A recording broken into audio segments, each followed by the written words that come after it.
Hi guys, good evening, and welcome back once again to the EdWord. I'm your host Eddie, and in tonight's video I will be doing my episode recap and review of episode 2 of season 2 of The Strain. Now before I begin, I must warn you, as always, that this review and recap will be full of massive spoilers regarding the newest episode of The Strain. So if you guys are not caught up on The Strain on Season 2, or if you have a couple episodes to finish in Season 1, do not continue watching or listening to this video, as I will be discussing massive spoilers from both this episode and the Season 2 premiere.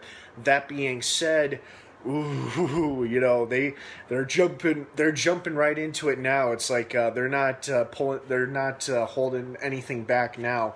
So in the last episode, our survivors, when they went to the shed, encountered the elderly couple who were both immediately infected. But in order to test their theory about infecting the infected, they bring the couple back to Fett's place, and as much as it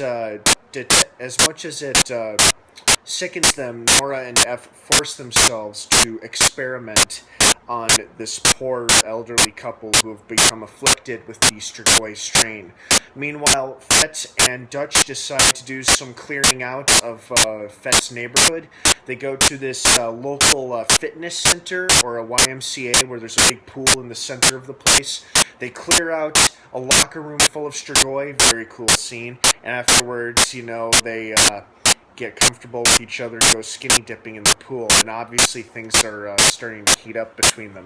As I suspected it would, as we all suspected, for those of us who watched the trailer for Season 2, there's that quick, brief little clip there, glimpse where we see, you know, Fett and Dutch making out in a pool. So yeah, that was definitely going to happen sooner than later, and they jumped right into it. And what I find fascinating is that back in the last episode, when the Master says, "Bring me the children," I thought to myself, oh god, no, he's going to eat blind school children for sustenance to refuel himself? Oh, that's sick, man. That's fucked up. Ew. Turns out I was wrong, because at the end of the last episode, where we see Kelly standing over this huge pile of dirt and these arms start popping out, and I thought to myself, wait a second, are those the blind school kids? Is that who that's supposed to be? And sure enough, this episode confirmed that. They have now been turned into Strigoi as well, except they are children-like Strigoi, and apparently they've got ultra hyper senses, both regarding sight and hearing. And of course, now that they're Strigoi, their sight has been restored to them. And Kelly has had her voice and thoughts restored to her, mostly because I believe the Master intends to use her as bait. And if not as bait, intends to use her as a bloodhound, to sniff out Zach and Ephraim, but most importantly Zach, since he's the one that she definitely has a cling to. I think they intend to have her sniff out Zach, since he'll be with our main group of survivors, and by finding Zach, they find a group of survivors, and then they can eliminate them once and for all. And I think that's what the Master and Eichhorst are planning on, or counting on, is using Kelly's love for Zach to find him, and then once she finds him, Zach will be with his father, who will be with the rest of the characters, and then the Strigoi can attack. I believe that's what is to come, at least in this season. And if it's not towards the middle of this season, it'll be towards the end of this season, but I think that's what's going to happen here, and that's what they are trying to do to Kelly. And as we saw at the end of this last episode, you know, she holds out like a piece of Zach's clothing, lets her Strigoi scouts, so to speak. You know, they're like spies or scouts for her and for the Master, and now they're going to be scouring the city with Zach's scent, looking for Zach, so they can find Zach, but most importantly, find Satrakian and F and the rest of our characters and kill them all. So it was interesting to see the backstory on Satrakian and his wife before they moved out to that small village in the country. He was a professor in Vienna, and it was there he met another young man, Eldritch Palmer. And I gotta give a salute to the actor playing the younger Palmer. You know, he really nailed the voice. Doesn't really look like the older actor playing Palmer, but this younger guy really nailed the voice really well. So kudos to him. That was well done. And it's revealed that Palmer approaches Satrakian and recruits him to find a missing artifact that supposedly belonged to Sardu, the man who was the kind, gentle giant until he mysteriously returned from a hunt in the woods one night and supposedly turned into the Master, which is, of course, is exactly what happened to him, as we saw in the opening scene of Season 2. And Palmer tells Satrakian, find this cane for me. And they talk about how it's the silver-tipped cane with the wolf's head. And sure enough, Satrakian finds it in a local antique store in Vienna, of all places. And this local antique store is owned and operated by a former German scientist who performed human experiments on prisoners in Satrakian's death camp, where he was a Holocaust prisoner. And Satrakian remembers and recognizes him, and the guy tries to escape his shop, but Satrakian gives pursuit. The German war criminal eventually gets away from him, but leaving the cane behind, and now Satrakian has the cane. And that's the last we see of the Satrakian in the flashback. And Satrakian himself is becoming increasingly frustrated as to why he's so perplexed. Going back to the end of Season 1, why couldn't the Master die in sunlight? What did he miss? What could he have possibly missed? And it's tearing him apart, and it causes him to lash out on Nora. It causes him to lash out on Fett. When people try to approach him and ask him, hey, what's wrong, Professor? He's like, leave me alone. He's pissed, and he's angry with himself for letting himself down. So, that's the Satrakian story in this episode, and like I said, F and Nora, as much as it sickens them, are experimenting on this elderly couple. They're going to let them turn into Strigoi and then infect a new strain, a potential pathogen that could fight the Strigoi strain and kill the Strigoi without resorting to head slicing or headshots. That's what they're trying to experiment on here. Meanwhile, Palmer is continuing his facade of helping the city, and the city officials, including the mayor and, of course, the puppet CDC director, ex-old boss, and a couple of other people are meeting in the mayor's office, and then a new character, Councilwoman Feraldo, played by the lovely Samantha Mathis, I'm sorry if I butcher her name. She comes aboard, and she's a headstrong, get her done kind of woman, and she's demanding more action from the National Guard and more to be done in general. And she says, we're going to take back Staten Island one block at a time. We're going to go on the hunt. She basically says, we're going to go on the hunt. There's no more time for pointing fingers and blaming as to whose fault this is. This is about taking action and taking back our city. And that means destroying every single monster we see. And they use the term monsters and creatures. She even points out how these people have tongues now, 6-foot tongues that retract and attack and latch onto somebody. So it's clear now that most of New York, if not all of New York, at least the people who survived this far, can see what is really going on with the sick people, how they're not people anymore, how they're monstrous beings who need to be destroyed. So she lets the mayor know and the CDC director, Barnes, know, look, I'm not dicking around and waiting for you guys to make up your minds. I'm taking action. I'm taking this fight to the streets. So it'll be interesting to see if she actually does indeed round up a group of civilians, like a posse, so to speak, and they start hunting down Strigoi. And maybe they encounter our main characters, or maybe they encounter Gus and the civilized Strigoi, and I must correct myself. I think, according to an article I saw, the Strigoi that speaks for the Ancients, the one that recruits Gus back in Season 1, is named Vaughn, not Vlad, as I originally thought. And it's Voun, I think I saw it was spelled. I'm pretty sure it's Vaughn, not Vlad, but with his accent, his echoey accent, it was hard to tell. Anyway, so we're introduced to her, this new city councilwoman, and she's deciding to take action.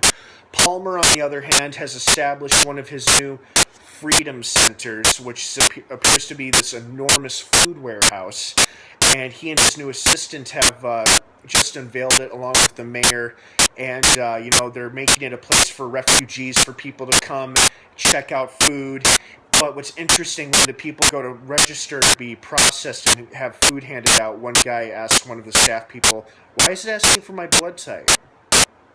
Perhaps they're taking down everybody's personal information, like their addresses and their blood types, so later the master can send out his waves of Strigoi throughout the rest of the city to find the rest of the survivors. Because there are still tons of people, human people, left in the city, just not that many, as compared to Season 1, when the outbreak first started. And then Palmer is confronted by none other than Abraham, who has arrived at the food warehouse with Fett watching close by to make sure things go okay. And basically, Palmer and Abraham have an exchange of words about how Abraham's like, "Do you realize what you've done?" And Palmer's like, "Oh yes, I'm quite aware of what I've done." And he's actually proud of it. He takes pride in what he's doing because he believes he has found his true God. Because he puts down God, he refers to him as the Supreme Being, telling Satrakian, "When I prayed to God for help and he didn't answer me, that's when I turned to another higher power."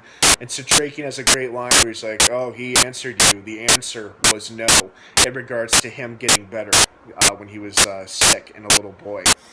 Which is partially why he's turned toward the Master Strigoi for healing. And since the Master Strigoi needed help, he didn't cross nations. Anyway, and then they just throw words back and forth at each other. And, Satrakian's like, "Once I kill the Master, I'm coming for you." Because, Palmer really rubs in his face. He's like, "Thanks to you and all of your efforts all those years ago, I never would have met him, the Master. I never would have met him, and none of this would have been possible. And it's all thanks to you, Abraham." And, he's just really, really rubbing it into Abraham's face like, "This is all because of you, sir. All of this that's happening, everything that's been happening since Season 1 is all because of you." Which is not entirely true at all. Poor Abraham was a pawn in a big, much grander scheme than he realized, and he realized it too late, for his wife had already been killed by the Master back in Season 1, as we saw in that flashback. And that's when he cut out her heart and preserved it in a jar. And now Palmer, after they raided his house, Satrakian's place, his pawn shop back at the end of Season 1, he now has the possession of his wife's heart. And then he makes a threat to him like, "I'm going to carve out your heart and put it right next to hers."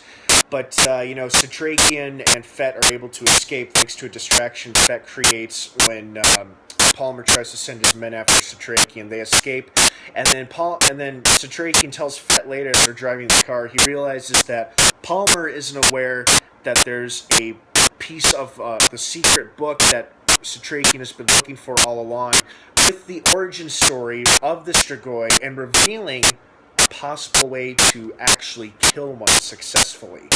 I'm not talking about head slicing with a silver sword or a silver knife or stabbing it with anything silver or a gunshot to the head. More specifically, this particular ancient book could be giving instructions on how to kill the Master. That's what Satrakian was so angry about earlier in the episode. He was so angry with himself as to why he couldn't figure out why the Master didn't burn up in the sunlight and what was missing. And he finally realized it was because of that missing book. And now he knows that Palmer doesn't have the missing book either, so now they have a chance at finding it before Palmer and the Master do, and the rest of the Strigoi, and it gives our main characters a fighting chance. And the end of the episode concludes with F and Nora anxiously awaiting the results of their little experiment. I liked how they muzzled the elderly couple, because obviously they both eventually turned into Strigoi, and I thought to myself, how are they going to protect themselves? Obviously they've strapped them down to the operating table. That makes sense. But how are they going to keep the tongue from from shooting out? Muzzles. Of course they use muzzles. But what's really interesting is watching F and Nora really feel completely disgusted and dehumanized with themselves when they're operating on this poor innocent elderly couple. And you can tell they take absolutely no pleasure in it, but like so many things on this show, what our main characters do to stay alive and to protect themselves are necessary evils. And this is definitely a necessary evil. And of course, the episode ends with the scene I referred to earlier where Kelly returns to her home and her blind Strigoi scouts, the children, have followed her, and with a piece of Zach's clothing, they all take a good sniff of it, and she's like, find him, as they scour throughout the city. And now Kelly's on a mission to find Zach. So overall, great episode. I really enjoyed it. I really like how dark this episode got. Not necessarily with like all the typical Strigoi killing we always see, and the dark past regarding like Palmer and Abraham, but mostly how F and Nora really hated what they were doing to this poor elderly couple. How horrible they felt about all of it. And I really enjoyed seeing that. It gave a lot of humanity to these two characters, F and Nora. In fact, I already liked them, but this caused me to like them even more. So overall, great episode. I can't wait to see what the next one is going to be. And tune in every Sunday on FX for a new episode of The Strain, Season 2. And it's fun, guys. It seems like a lot of fun. Well, thank you for joining me here tonight on the EdWord. Thanks for tuning in. I hope you guys enjoyed this episode as much as I did. Please feel free to subscribe and comment down below. Leave your thoughts, opinions, and ideas down below. What did you guys like about the episode? What was your favorite moment? Who's your favorite character so far? What was your favorite Strigoi death scene? Like, what was your favorite Strigoi kill? And what do you think is going to happen in the rest of the season? And, of course, let's try to be respectful and civil of one another's opinions and beliefs. And thanks to you once again for subscribing. And, of course, until next time, may the Force be with you.